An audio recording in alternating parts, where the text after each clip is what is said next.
Hai, Assalamualaikum dan selamat pagi. Saya ialah Muhammad Ikhlas bin Sid Mortis. Nombor pendaftaran ialah 09 di KM20 F2045.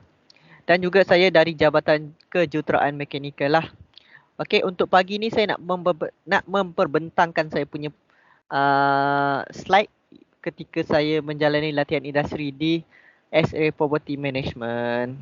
Okey, kita ke slide seterusnya iaitu isi kandungan itu sendiri. Yang pertama kita ada pengenalan syarikat, skop kerja, rumusan aktiviti mingguan, tugas teknikal dan yang terakhir sekali kita ada kesimpulan. Okey, kita ke pengenalan syarikat sedikit. SA Property Management percaya bahawa matlamat pengurusan harta adalah untuk meningkatkan kualiti hidup orang ramai dan memastikan bangunan dan kemudahan memenuhi keperluan orang yang tinggal dan kerja di dalamnya. Okey, so secara ringkasnya ialah SA Property ini ialah menguruskan ataupun maintain apa yang ada pada bangunan itu sendirilah. Yang juga syarikat mencapai dengan memastikan sistem ataupun proses berfungsi secara harmoni bersama. Okey, kita ke latar belakang sedikit untuk SA Property ini sendiri. SA Property ialah sebuah syarikat pengurus hartanah berlesen yang berpangkalan ataupun yang base-nya di Johor Bahru sejak 2002. Dan juga pengarah urusan itu sendiri ialah Encik Eric Teo yang memiliki ijazah sarjana muda perniagaan kewangan di University Monash Australia itu sendiri. So ini ialah sijil-sijil dan penganugerahan yang didapat oleh SA Property itu sendirilah. Boleh tengok di sini. Dan juga kita ataupun syarikat ini sendiri ia ada mengkolaborasikan dengan UTHM yang ada di Johor Bahru. Yang ada di Batu Pahat itu sendiri. Kita ke matlamat syarikat. Misi syarikat ialah menjalankan aktiviti harian keseluruhan operasi bangunan dan juga visi dia ialah meningkatkan kualiti hidup orang ramai dan memastikan bangunan dan kemudahan memenuhi keperluan orang yang tinggal dan bekerja di dalamnya.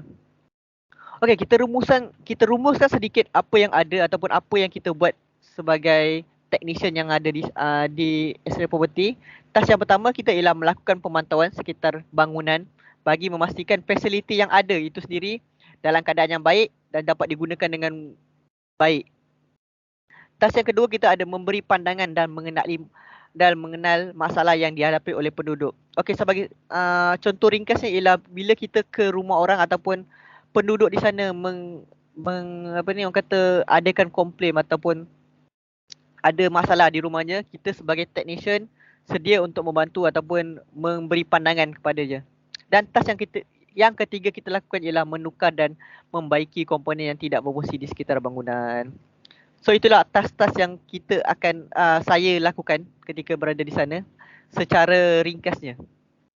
Dan juga skop kerja yang saya lakukan ketika berada di company ini ialah yang pertama melakukan aktiviti yang membuat pantauan pada keadaan sekeliling ataupun fasiliti yang ada di bangunan itu sendiri. Yang kedua, kita menyelenggara semua aksesori fasiliti yang mengalami kerosakan itu sendiri.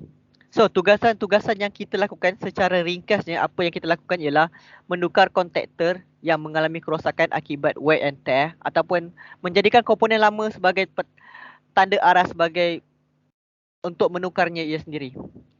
Tugasan yang seterusnya kita juga menukar lampu jalan LED yang mempunyai kurang konsumsi elektrik. Ada juga kita melakukan backwash pada tangki untuk memastikan air pada tangki itu sendiri dalam keadaan baik dan bersih. So, apa yang saya dapat rumuskan daripada saya berada di SA Property ini sendiri ialah dalam tempoh menjalani latihan industri banyak pengetahuan dan pengalaman yang baru saya terima ketika melakukan aktiviti di dalam suasana yang baru.